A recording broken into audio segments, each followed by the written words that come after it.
Good afternoon. My name is Hamza Igal, and my partner here is Mitchell Herring. Our project for this class is One People, Two Nations, a look into North and South Korea.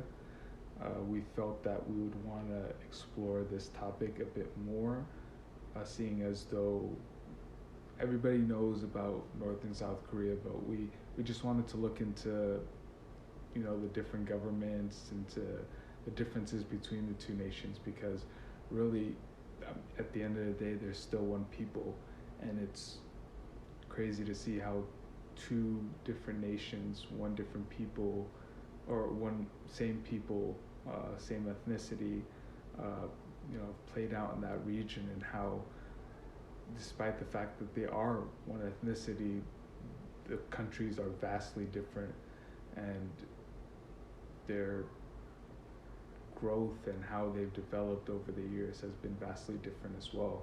And so we figured that this would be something we'd want to look into. So yeah, the prompt.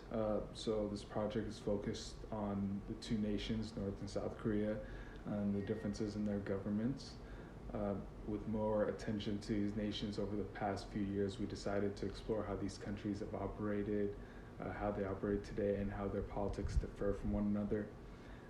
From the effects of the Cold War on the region, the Korean people saw their land divided into two separate entities, one of those being a democratically led nation and one of the most progressive Asian countries, where the other is infamously known as one of the strictest communist regimes in the world.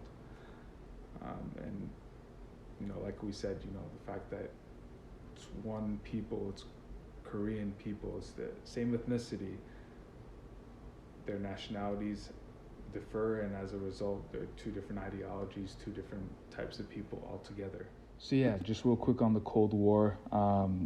It was primarily, of course, between the U.S. and Russia, but during that time, the Korean War also came about, and we consider that as part of the Cold War.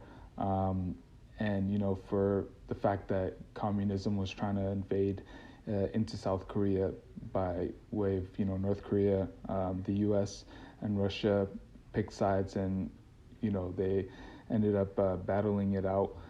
It ended in 1953 when an agreement was reached that solidified each region's autonomy and laid out a DMZ zone, which is a demilitarized zone, and that zone separates the two countries to this day. And so, yeah, here's the picture of the DMZ zone, the demilitarized zone. It's a little area that separates North and South Korea. It's the border that separates the two. And each side is, of course, guarded by each country's respective troops. It's the area that you see often that defectors from North Korea try to get through so they can enter into the South and gain their freedom. And yeah, so here's just a picture of it. There are a lot of things different about the North Korean government. For first thing, the voter turnout is nearly 100% as it is mandatory by the government. With the elections, there are only one candidate for each election, so all citizens must vote for the same candidate. And if they do not vote or vote for someone that is not on the ballot, then they quote unquote will have repercussions for themselves and their families, usually resulting in imprisonment, basically slavery within the prison establishment. Jobs are also controlled by the government. You don't get to choose. The government puts you into schooling that even is in their best interest to control what is best for your economy. For example, if you go to school as a kid, you might go to school for military because they want you to be in the military. You have no say so. So just real quick, North Korea currently, as a consequence of being a threat towards South Korea's democracy and a threat to the U.S. and to the world at large with its nuclear weaponry, North Korea has found themselves cut off from world trade. Only a few nations are willing to do business with the country, most notably China. And despite the effort, there hasn't really been a U.S. president that's been on good terms with North Korea. In 2018, as we all know, President Trump made a historic visit to North Korea to go on ahead and get good with President Kim Jong Un. But as of 2020, currently their relationship has reverted back to where it once was. They never were able to get to a final agreement on, denuclearization and getting back into world trade, with the rest of the world. So eventually the whole deal that they had made at that point in 2018 fell apart. And the South Korean government is very much like the United States in the fact that they have a three-bench party, or three-bench system, just like we do, made of the executive, judicial, and legislative branches of government. North Korea claims to have the same thing, but they don't have any form of checks and balances. So the Supreme Court and Kim Jong-un basically rule everything. Like I said, it's very similar to the United States in terms of structure, except there are no electoral college, so the leader is elected solely off of popular vote. And with South Korea, since South Korea found independence, the nation has quickly built itself into a major country in East Asia, with it now being a major sector in a lot of industries ranging from manufacturing and tech to entertainment and finance.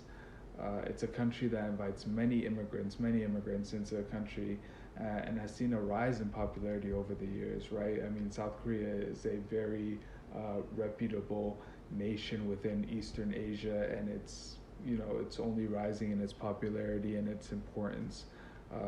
That earlier on, the U.S. didn't really see it as an important nation, but now it's recognizing its worth, especially in manufacturing and tech, especially. And all this has led to South Korea being the third richest country in East Asia and a global leader in all Asian politics as a whole. The Cold War is really what caused the division of North and South Korea. There had influences of the United States with South Korea and Russia, later China from North Korea, hence the dictatorship style governments and the democratic style government in South Korea. The U.S. gained influence in South Korea, while Russia, later China, like I said, gained influence in the North. The countries fell victim to the arms race, leaving each other in a hostile relationship.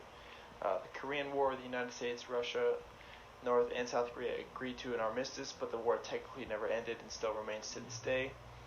In 2007, a sunshine policy attempted to better the relationships between North and South Korea, but the tensions disbanded within the next two governmental and presidential terms. They decided to revoke that, and the tensions remained. As it pertains to the current state of North and South Korea, they signed a declaration agreeing to denuclearize the Korean peninsula. So at that 38th parallel, it is somewhat of a balanced relationship there. There's no hostility. However, the governments do not seem to get along with one another, for lack of better terms. They still do use technical strategies against each other to defeat each other in terms of the economy, government, things like that. President Trump has visited North Korea, as we are allies with South Korea, so it has bettered their relationships a little bit, but nothing much has come out of it so far. But that is the first time that an American president has met with Kim Jong-un.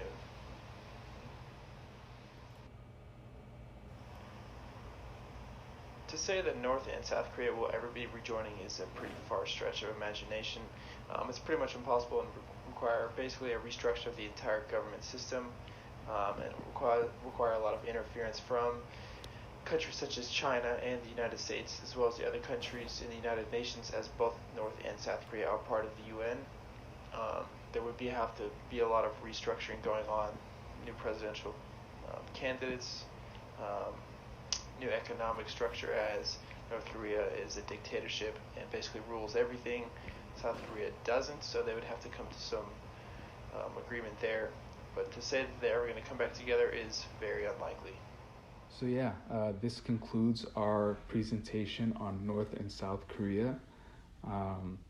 As we see here today, despite the two countries sharing in the same ethnicity, they're very much two different people. Since the 50s, and that's such a short amount of time. Really, they've seen themselves grow and as a result, their cultures, their ideologies, and their way of life are completely distinct from one another. We see North Korea today as this communist regime, which has, for the most part, been ostracized from world politics. And we see South Korea today as a thriving nation that is a major sector within Eastern Asia for business and tech, among other industries. And overall is one of the more progressive, democratically led nations within Eastern Asia. You know, we're glad that we had the time to go on ahead and research about the region and these two different countries, and we hope we, taught you guys a little bit, maybe brought something new to you that you probably didn't know before. If you guys have any questions, feel free to ask us within the discussion board. We'll be more than happy to answer. Thank you and take care.